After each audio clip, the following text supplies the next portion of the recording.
Hello everyone, welcome to Toyeen Talks. Wow. How are you doing? Anyway, checking koko kin now. Ẹ̀yin èèyàn gidi, èèyàn pàtàkì. Thank you all for watching.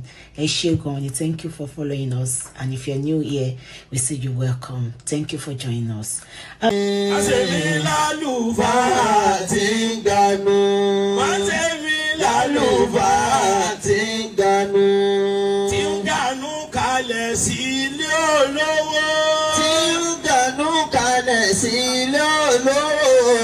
Ọlọ́run dákun má kàn mí lábùkù. Ọlọ́run dákun má kàn mí lábùkù. Má gbọ́lá ẹ̀ kúrò lọ́wọ́ mi. Má gbọ́lá ẹ̀ kúrò lọ́wọ́ mi. Ẹ̀kẹ́ tí má ṣe mí lálùfáà tí ń ganu. Tí ń ganu kalẹ̀ sílé olówó. Ọlọ́run dákun má kàn mí lábùkù. Má gbọ́lá ẹ̀ kúrò lọ́wọ́ mi.